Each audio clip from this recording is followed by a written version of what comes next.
Hello viewers, welcome to my channel রসই ঘর।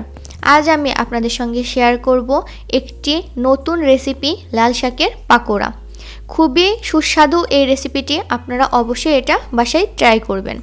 এখানে আমি নিয়ে নিয়েছি লাল শাক কুচি করে কেটে, এখানে আছে এক মুঠো ধনিয়া পাতা, গাজর কুচি 1 কাপ এবং আছে আলু কুচি 1 কাপ, আছে পেঁয়াজ কুচি 3টা এবং রসুনের কোয়া আছে। এখানে হলুদ গুঁড়া, জিরা গুঁড়া, ধনিয়া গুঁড়া এবং গরম মশলা গুঁড়া 1 চামচ করে।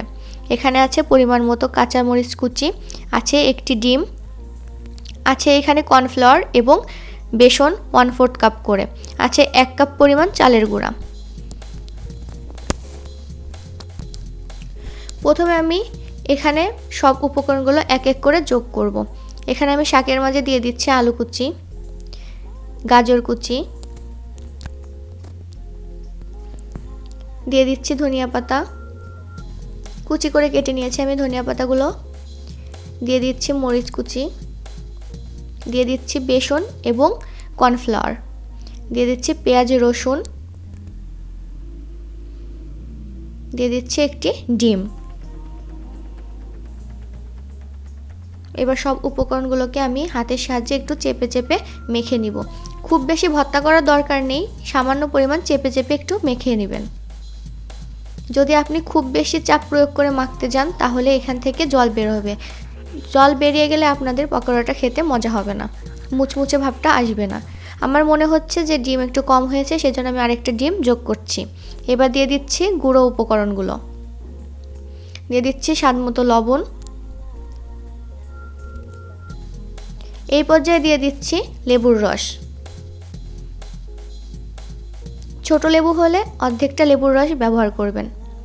এবার চালের গুঁড়ার পালা। এবার আমি দিয়ে দিচ্ছি একটু একটু করে চালের গুঁড়া।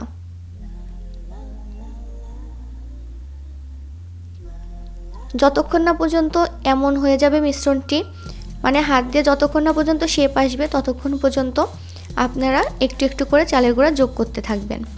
এবার কড়াইতে আমি দিয়ে দিচ্ছি তেল। তেল গরম হয়ে গেলে দিয়ে দিব পাকোড়াটা। আপনারা এখানে চামচ বা হাত যে কোনো কিছুর সাহায্যে পাকোড়াটা তৈরি করে নিতে পারবেন। শুনতে অদ্ভুত হলেও এই রেসিপিটি খেতে খুবই দুর্দান্ত। এই শীতের বিকাল জমিয়ে দেওয়ার জন্য এই রেসিপিটি যথেষ্ট। আপনারা অবশ্যই বাসায় এটা ট্রাই করবেন। যারা সবজি খেতে পছন্দ করে না তারাও এই পাকোড়াটা খেতে খুবই পছন্দ করবেন। আর চটজলদি ঘরে থাকা উপকরণ দিয়ে আপনারা সহজেই এই রেসিপিটি তৈরি করে নিতে পারবেন। এইভাবে ব্রাউন কালার হয়ে গেলে আপনারা তুলে নেবেন এবং সসের সঙ্গে পরিবেশন করবেন। এই রেসিপিটি খুবই দুর্দান্ত এবং খুবই মুচমুচে হবে। আপনাদের অবশ্যই এটা ভালো লাগবে।